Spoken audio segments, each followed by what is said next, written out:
Say goodbye to Cooper Kupp. The Rams make their big splash of the NFL offseason. LeBron James and his groin of mystery will miss at least a week, and the Dodgers haven't even broken camp, and a pitcher is already done for the year. Good morning. I'm James. This is your daily dose of sports and snark for the greatest sports city in the world, Los Angeles. This is the Faithful Angelenos Morning Report. It is March 10th, 2025. Welcome back to the Sanctum Sanctorum of LA Sports. By the time you see this clip, I'll be on a plane heading north to work in the land of tall trees and even taller piles of turd. Now, if you like being in the know about LA sports, clickety-clack the like button. Clickety-clack the subscribe button. There's a notification bell. Hit that. It'll let you know when we drop new content. Sharing is caring. Let people know we exist, and by all means, comment. Now, what do you say we get to the news? Because to kick open a Super Bowl title window, to rebuild the receiving room, the Rams, for once, didn't need to F their picks.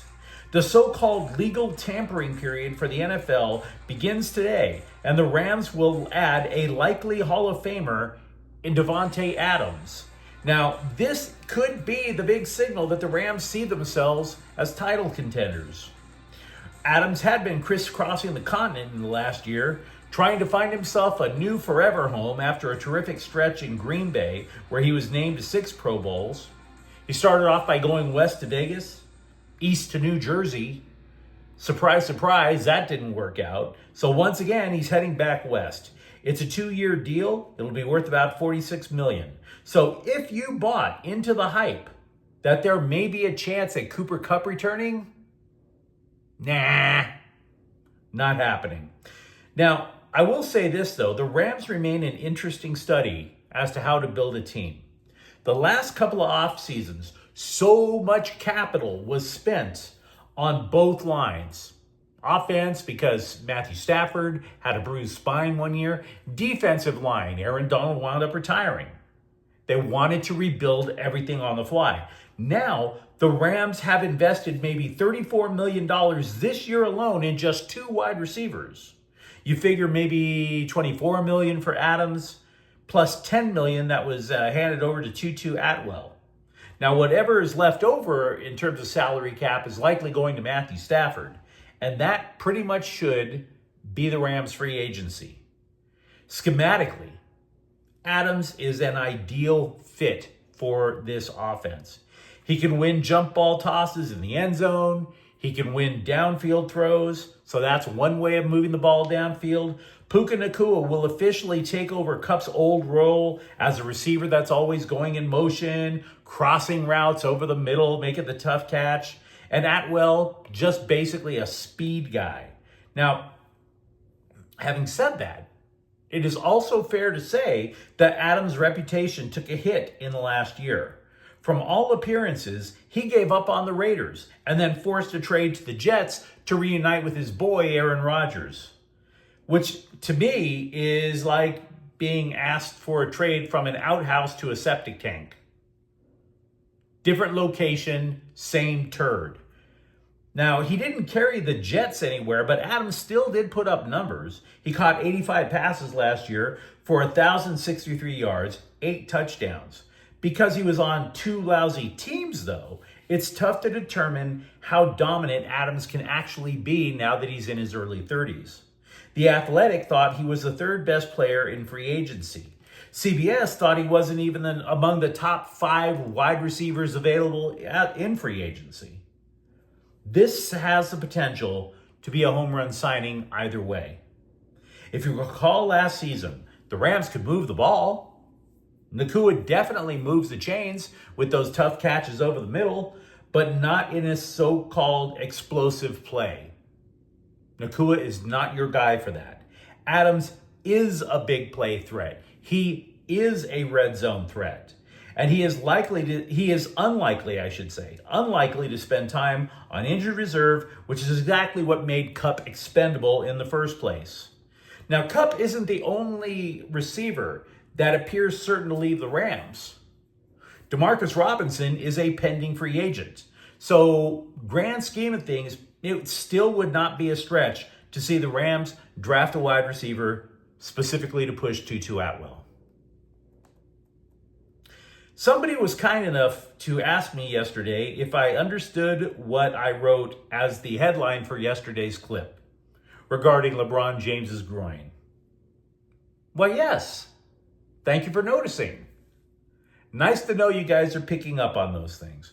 So now that the groin felt around the NBA has settled down, let's just get to the facts. James, who blasted out his groin back in 2018, said he did not feel a pop this time, so he thinks he could return in a week or two. Quote, not much concern. Obviously, I'm day-to-day. I'll look at it each day and see if it gets better and take the proper measures to see what I need to do moving forward, unquote. Now, the Lakers have more than just James to worry about. Rui Hachimura is out another week with a knee injury. Jackson Hayes also bruised knee. So, pardon the obvious pun, but the Lakers absolutely are limping into Brooklyn. Everybody said the Dodgers were so unfair during the offseason. My God, they signed all the pitchers. Well, you know what? There was a reason for that. Those pitchers have to undergo coaching from Mark Prior, who never met an arm he couldn't destroy. For real, Mark Prior is like Russell Crowe in the movie The Nice Guys. Literally talking to you while your arm just snaps. So, starring in the role played by Ryan Gosling is Michael Grove, who underwent season-ending shoulder surgery over the weekend. Grove's last appearance, by the way, in an actual game was Game 2 in the National League Divisional Series. He reported shoulder pain. He has now had 2 surgeries to repair the labrum since. But there are 2 reasons not to worry, guys. Not to worry at all. One, the Dodgers said last year that they'll create a study as to why all their pitchers, surprise, surprise, need surgery. Ooh, that'll solve it. And of course, comes the second reason, 1 pitcher down and about 49 more to go. How many of these guys did they sign? Like 50, 60? I'm assuming it's 50. Let's be conservative. Now, to be clear, Grove wasn't a serious threat to crack the Dodgers' rotation this year, but he has been a starter. And you're already looking at 1 guy with season-ending surgery, so we all knew this was going to happen. It happened last year. Also with the Dodgers, James Outman's rebuilt swing has not produced results yet. Dave Roberts didn't say the guy would open the season in the minors, but, quote, early on, he looked really comfortable with kind of a little revamped swing. But right now, he's swinging and missing a lot. I don't know if he's pressing. He just doesn't look as comfortable, unquote. So it's nice to know that Hae-Sung Kim will be able to at least recognize somebody when they're both on the plane to Oklahoma City. There's that.